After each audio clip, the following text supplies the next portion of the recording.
ഇത് radio Janvani 90.8 megahertz മലയാളത്തിന്റെ മധുരതരംഗം.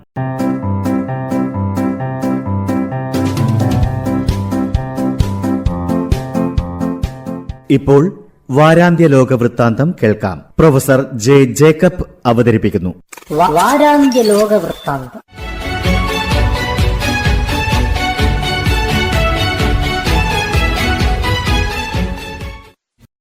എല്ലാ മാന്യ ശ്രോതാക്കൾക്കും ലോകവൃത്താന്തത്തിലേക്ക് സ്വാഗതം.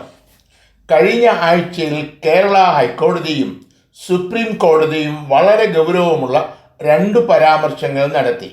കേരളത്തിലെ ഒരു സമുദായത്തിലെ 2 വിഭാഗങ്ങൾ തമ്മിലുള്ള തർക്കത്തിൽ ഹൈക്കോടതി ഇടപെടുകയും വിധി പ്രഖ്യാപിക്കുകയും ചെയ്തു. എന്നാൽ സംസ്ഥാന സർക്കാർ ഈ വിധി നടപ്പാക്കുന്നില്ല എന്ന ആക്ഷേപവുമായി കേസ് വീണ്ടും കോടതിയിലെത്തി.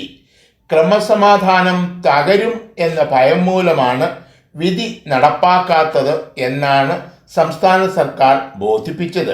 ഈ നിലപാട് ഭരണഘടനാ പ്രതിസന്ധി ഉണ്ടാക്കും എന്നാണ് കോടതി പറഞ്ഞത്. മണിപ്പൂർ കലാപത്തെക്കുറിച്ചുള്ള കേസിൻ്റെ വാദത്തിനിടയിൽ സംസ്ഥാന സർക്കാരിനെ ഞങ്ങൾക്ക് വിശ്വാസമില്ല എന്നാണ് സുപ്രീം കോടതി പറഞ്ഞത്.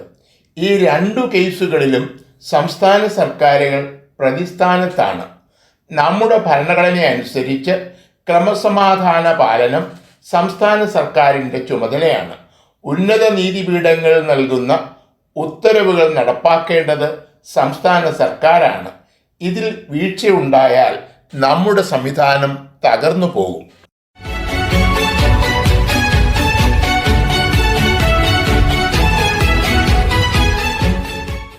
മസൂദ് പെസഷ്ക്യാൻ ഇറാനിലെ പ്രസിഡന്റായി തിരഞ്ഞെടുക്കപ്പെട്ടു.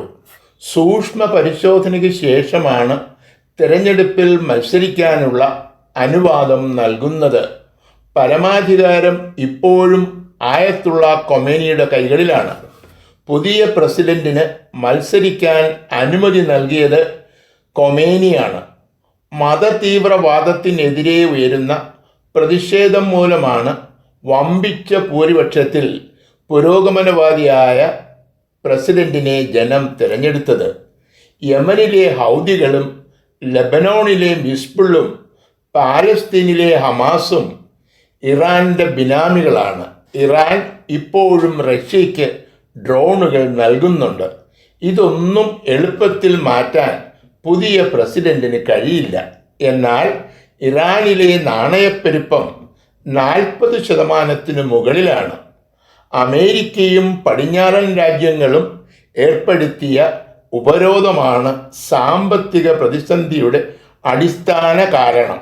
തന്മൂലം ഇത് പരിഹരിക്കാനായി പുതിയ പ്രസിഡന്റ് അമേരിക്കയും സഖ്യകക്ഷികളുമായുള്ള ബന്ധം മെച്ചപ്പെടുത്താൻ ശ്രമിക്കും എന്നാണ് പൊതുവെ വിലയിരുത്തപ്പെടുന്നത്.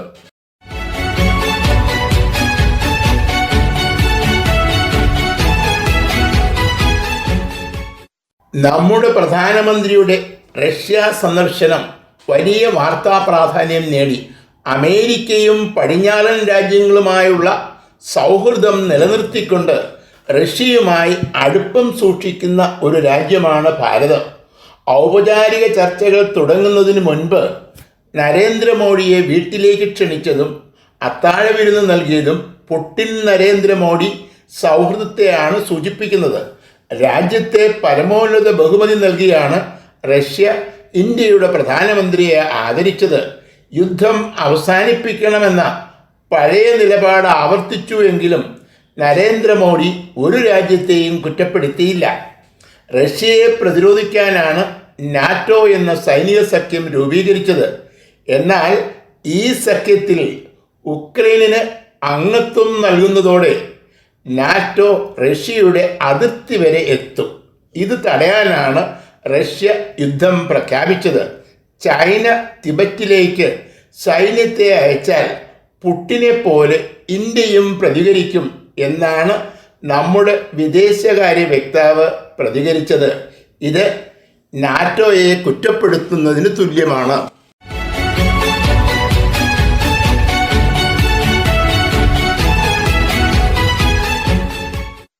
സമ്പന്ന രാഷ്ട്രങ്ങൾക്കിടയിൽ ഉയർന്ന ആത്മഹത്യാ നിരക്കുള്ള ഒരു രാജ്യമാണ് ദക്ഷിണ കൊറിയ. ആത്മഹത്യ ചെയ്യുന്നവരിൽ അധികവും പുരുഷന്മാരാണ്.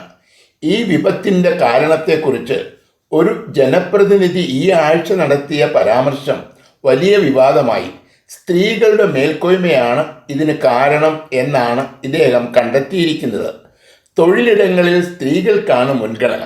തന്മൂലം പലയിടങ്ങളിലും പുരുഷന്മാർക്ക് തൊഴിൽ നിഷേധിക്കപ്പെടുന്നു. തൊഴിൽ ഇല്ലാത്തവർക്ക് ഇഷ്ടപ്പെട്ട പെണ്ണിനെ കല്യാണം കഴിക്കാനും പറ്റുന്നില്ല. തലസ്ഥാനമായ സിയോൾ നഗരസഭയിലെ അംഗമാണ് ഈ ജനപ്രതിനിധി. തങ്ങൾക്ക് ഇതിനോട് യോജിപ്പില്ല എന്നാണ് ഇദ്ദേഹത്തിൻ്റെ പാർട്ടി പറയുന്നത്. ശരിയായ പഠനങ്ങൾ കൂടാതെ ഇത്തരം നിഗമനങ്ങളിൽ എത്തിയതിനെ പലരും വിമർശിച്ചിട്ടുണ്ട്. വിമർശനങ്ങൾ വർദ്ധിച്ചതോടെ ഇത് തീർത്തും വ്യക്തിപരമായ ഒരു നിരീക്ഷണം എന്നാണ് ജനപ്രതിനിധിയുടെ പ്രതികരണം. നമ്മുടെ നാട്ടിലും ഉന്നത വിദ്യാഭ്യാസ രംഗത്തും ഓഫീസുകളിലും പുരുഷന്മാരുടെ എണ്ണം കുറയുന്നു എന്നത് ഒരു വസ്തുതയാണ്.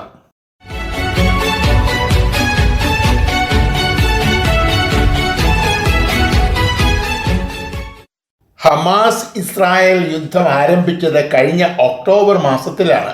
വെടിനിർത്തലിനുള്ള ചർച്ചകൾ മാത്രമല്ല, യുദ്ധവും പുരോഗമിക്കുന്നു എന്ന നിലയിലാണ് റിപ്പോർട്ടുകൾ വരുന്നത്. ഈ ആഴ്ചയിലും ഗാസയിൽ ഇസ്രായേലിൻ്റെ ആക്രമണങ്ങൾ ഉണ്ടായി.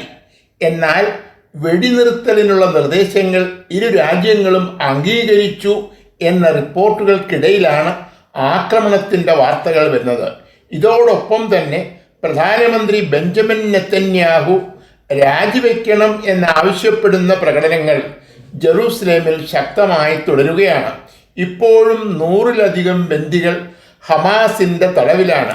ഇവരെ മോചിപ്പിക്കാൻ കഴിയാത്ത പ്രധാനമന്ത്രി രാജിവെക്കണം എന്നാണ് സമരക്കാർ ആവശ്യപ്പെടുന്നത്. പൂർണ്ണ വെടിനിർത്തൽ പ്രഖ്യാപിക്കും എന്ന് ഉറപ്പു നൽകാതെ ചർച്ചയ്ക്കില്ല എന്ന് ഹമാസും എല്ലാ ബന്ദികളെയും മോചിപ്പിക്കാതെ ചർച്ചയില്ല എന്ന് ഇസ്രായേലും വാശി പിടിക്കുന്നത് കൊണ്ടാണ് വെടിനിർത്തൽ നീണ്ടുപോകുന്നത്. ഗാസ നിവാസികളുടെ പീഡകൾ ഇസ്രായേൽ അവഗണിക്കുന്നു. ബന്ധുക്കളുടെ വേദന ഹമാസും പരിഗണിക്കുന്നില്ല.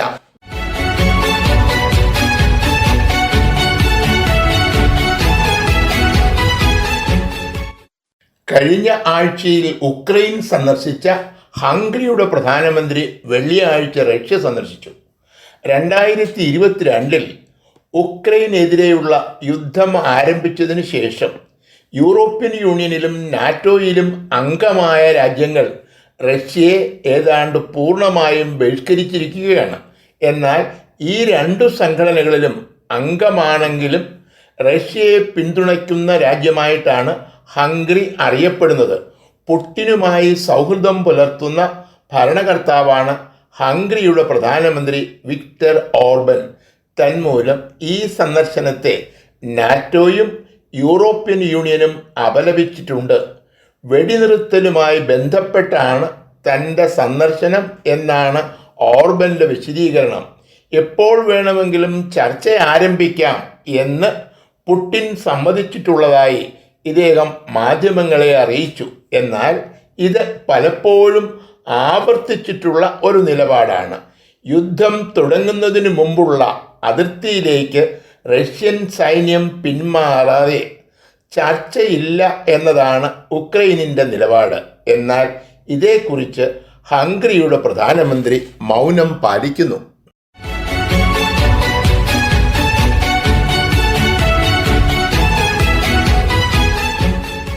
അമേരിക്ക അപൂർവമായ ഒരു പ്രതിസന്ധി നേരിടുകയാണ്. കഴിഞ്ഞ മാസം തത്സമയം പ്രക്ഷേപണം ചെയ്ത പ്രസിഡന്റ് സ്ഥാനാർത്ഥികളുടെ സംവാദത്തെ തുടർന്നാണ് ഈ പ്രതിസന്ധി ഉടലെടുത്തത്. ഈ സംവാദത്തിൽ ബൈഡന്റെ പ്രകടനങ്ങൾ മോശമായിരുന്നു. ചില വാചകങ്ങൾ പൂർത്തിയാക്കാൻ കഴിഞ്ഞില്ല.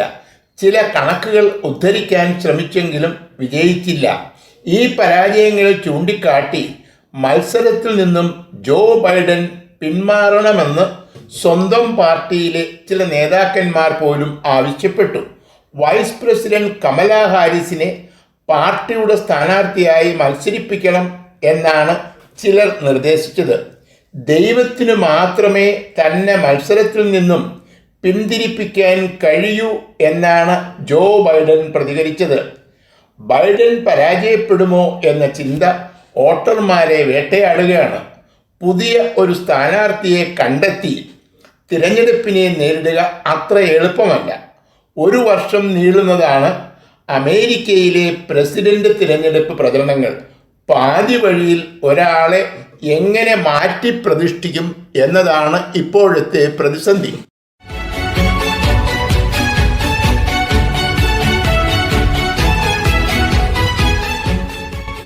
പ്രതീക്ഷിച്ചിരുന്നത് പോലെ തന്നെ ഇംഗ്ലണ്ടിലെ തിരഞ്ഞെടുപ്പിൽ കൺസർവേറ്റീവ് പാർട്ടി പരാജയപ്പെടുകയും ലേബർ പാർട്ടി വിജയിക്കുകയും ചെയ്തു. കഴിഞ്ഞ 14 വർഷമായി അധികാരത്തിൽ തുടർന്ന പാർട്ടിക്ക് ഭരണം നഷ്ടപ്പെട്ടു. ഋഷി സുനാകിൻ്റെ മാത്രമല്ല പാർട്ടിയുടെയും പരാജയമാണ്. ഡിസംബർ വരെ കാലാവധി ഉണ്ടായിരുന്നിട്ടും നേരത്തെ തിരഞ്ഞെടുപ്പ് നടത്തിയിട്ടും ഫലമുണ്ടായില്ല. മത്സരം നടന്ന 650 സീറ്റുകളിൽ 412 സീറ്റുകൾ നേടിയാണ് ലേബർ പാർട്ടി വിജയിച്ചത്. കേവല ഭൂരിപക്ഷത്തിന് 326 സീറ്റുകൾ മതി. 121 സീറ്റുകൾ മാത്രമാണ് കൺസർവേറ്റീവ് പാർട്ടി നേടിയത്. 251 സീറ്റുകളിൽ പരാജയപ്പെട്ടു. വലിയ പരാജയത്തിനിടയിലും തൻ്റെ സീറ്റ് നിലനിർത്താൻ കഴിഞ്ഞു എന്നത് ഋഷി സുനാകിൻ്റെ നേട്ടം തന്നെയാണ്. ബ്രിട്ടന്റെ ചരിത്രത്തിൽ വെള്ളക്കാരനല്ലാത്ത ആദ്യത്തെ പ്രധാനമന്ത്രിയാണ് ഋഷി സുനാക്. ഇന്ത്യൻ വംശജനായ ഒരേ ഒരു പ്രധാനമന്ത്രിയും ഇദ്ദേഹം തന്നെ. ഏറ്റവും പ്രായം കുറഞ്ഞ പ്രധാനമന്ത്രി എന്ന ഖ്യാതിയും ഇദ്ദേഹത്തിന് തന്നെയാണ്.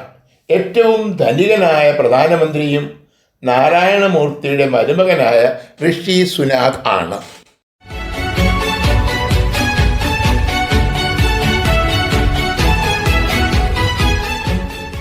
ഹമാസ് ഇസ്രായേൽ യുദ്ധം ഓസ്ട്രേലിയയിൽ യഹൂദന്മാരും മുസ്ലിങ്ങളും തമ്മിലുള്ള സംഘർഷങ്ങൾക്ക് കാരണമാകുന്നു. ഭരണകക്ഷിയിലെ ഏക മുസ്ലിം സെനറ്ററായ ഫാത്തിമ പേമാനെ പാർട്ടി സസ്പെൻഡ് ചെയ്തത് കഴിഞ്ഞ ആഴ്ചയിലാണ്. പിറ്റേ ദിവസം തന്നെ ഇവർ പാർട്ടിയിൽ നിന്ന് രാജിവെക്കുകയും പാലസ്തീനെ അനുകൂലിക്കുന്ന റാലിയിൽ പങ്കെടുക്കുകയും ചെയ്തു. പാലസ്തീന് രാഷ്ട്രപദവി നൽകണം എന്ന പ്രതിപക്ഷ പ്രമേയത്തെ അനുകൂലിച്ചതിൻ്റെ പേരിലായിരുന്നു ഇവർക്കെതിരെ നടപടി സ്വീകരിച്ചത്. യഹൂദന്മാർക്ക് നേരെയുള്ള അതിക്രമങ്ങളിൽ കഴിഞ്ഞ ഒക്ടോബറിനു ശേഷം 500% വരെ വർധനമുണ്ടായിട്ടുണ്ട്. ഇതേക്കുറിച്ച് പഠിക്കാനായി സർക്കാർ ഒരു ഉയർന്ന ഉദ്യോഗസ്ഥനെ നിയമിച്ചു. ഓസ്ട്രേലിയയിലെ യഹൂദ സമൂഹത്തിൻ്റെ പ്രതിനിധികളുമായി സംസാരിച്ച് അവർ നേരിടുന്ന പ്രശ്നങ്ങൾ മനസ്സിലാക്കാനാണ് ഈ നിയമനം. ഇതുപോലെ ഓസ്ട്രേലിയയിലെ മുസ്ലിങ്ങൾക്കും വേണ്ടി ഒരു ഉദ്യോഗസ്ഥനെ ഉടൻ തന്നെ നിയമിക്കുമെന്നും പ്രധാനമന്ത്രി ആന്റണി അൽബാനിസ് അറിയിച്ചു.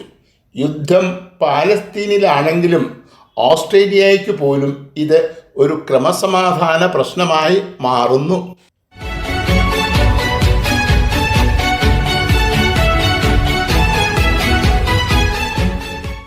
ഇന്ത്യ, ജപ്പാൻ, ഓസ്ട്രേലിയ, അമേരിക്ക തുടങ്ങിയ 4 രാജ്യങ്ങളുടെ സഖ്യമാണ് ക്വാഡ് എന്ന ചുരുക്കപ്പേരിൽ അറിയപ്പെടുന്നത്. ഈ രാജ്യങ്ങളുടെ സൈന്യങ്ങൾ ചേർന്ന് ഇന്ത്യയിൽ നടത്തുന്ന സൈനിക പരിശീലന പരിപാടി മലബാർ എക്സസൈസ് എന്നാണ് അറിയപ്പെടുന്നത്. ഈ വർഷത്തെ സൈനിക പരിശീലന പരിപാടി ഒക്ടോബറിൽ ബംഗാൾ ഉൾക്കടലിൽ വെച്ച് നടത്താനാണ് നിശ്ചയിച്ചിരിക്കുന്നത്. ഈ പരിപാടിയിൽ നിന്നും ഇന്ത്യ പിന്മാറണം എന്ന ചൈനയുടെ ആവശ്യം ഇന്ത്യ നിരാകരിച്ചു. ജപ്പാൻ, ഓസ്ട്രേലിയ, അമേരിക്ക തുടങ്ങിയ രാജ്യങ്ങളുമായി ചേർന്ന് നടത്തുന്ന 28ാം സൈനിക പരിശീലന പരിപാടിയാണ് ഇപ്പോൾ നടക്കാൻ പോകുന്നത്. ഏഷ്യയിൽ അമേരിക്കയുടെ സ്വാധീനം വർദ്ധിക്കുന്നതിനെ തങ്ങൾക്ക് ഭീഷണിയായിട്ടാണ് ചൈന കാണുന്നത്.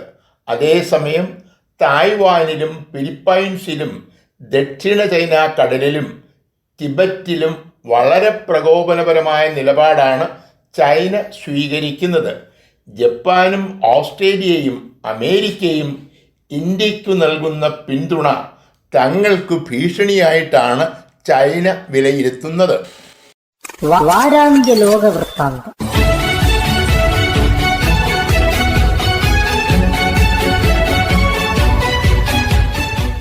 തയ്യാറാക്കി അവതരിപ്പിച്ചത് പ്രൊഫസർ ജെ ജേക്കബ്.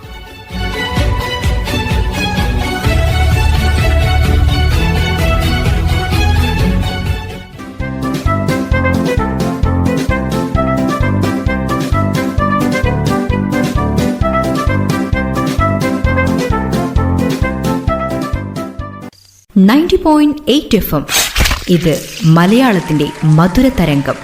ജൻവാണി, ശ്രോതാക്കളുടെ പ്രിയവാണി.